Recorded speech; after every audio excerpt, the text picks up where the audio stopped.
Hey there, this is Michael J. Emery. I'm on top of Mount Hood in Oregon, and it's actually August. I went for a brief day hike and I'm about at 6,000 feet and it's snowing here. It's kind of mind-boggling. I wasn't necessarily prepared for that, so it's a little chilly here too. My face is kind of frozen. But anyway, I wanted to talk about the path to personal development. My own experience has shown me that when I began to consider my past and think about the future and what things I'd like to experience in the future, it really caused a lot of internal turmoil. And what I found was when I would go and revivify the past or think about a past experience, it bring up a lot of emotions that were not necessarily pleasant. And a lot of this stuff began to come up as I was doing my certification for hypnosis and NLP, and then also during grad school. And the transpersonal psychology program that I went through was very good at bringing up elements from your past and kind of the internal strife or conflict or the things that you haven't resolved yet. It was a great kind of alchemical container for personal growth, and it's not that the journey is ever going to actually end.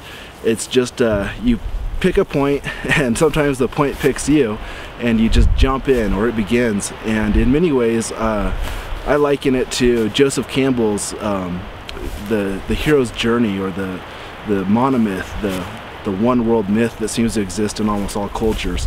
And so what I found though was when I began to go back into my past and bring up old experiences, and there were things that I had totally forgotten about, things that I just wasn't going to go to, or I thought they weren't even that important for me.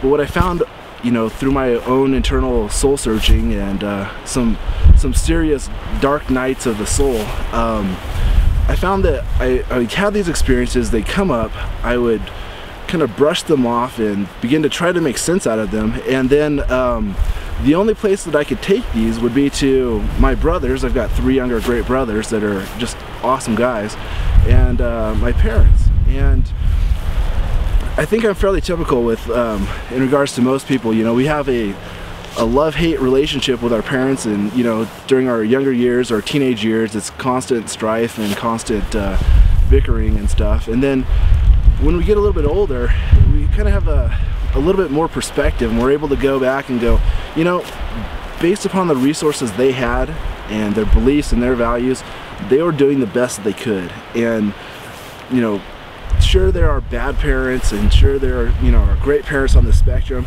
yet in between that spectrum there are going to be people.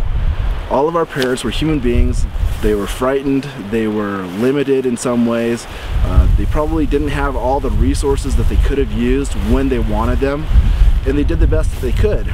And so what I found was, when I was going through my soul searching period, and it still happens, it's part of the journey, but while I was going through this, I found that I would end up with these past experiences, kind of like a historian, and I'd dig this up and I'd brush it off and I go, okay, well that means this, and that's why I'm the way I am today. And you know, who can I share this with? Well, my brothers and my parents, my immediate family. They're the ones that knew me. They're the ones that had probably experienced those times with me.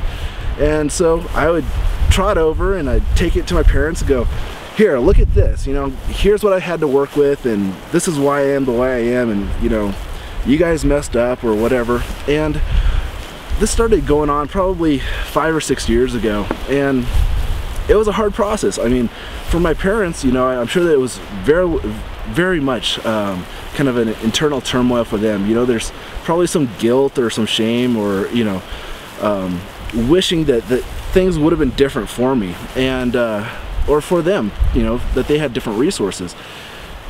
And what I found is, you know, I'd bring up these situations and I go, you know, look at this, you know, you guys did that to me and I can't believe it. And kind of some sort of like self-justified vindication. And what I learned from that after doing it a few times was that there's nothing that they can do about it.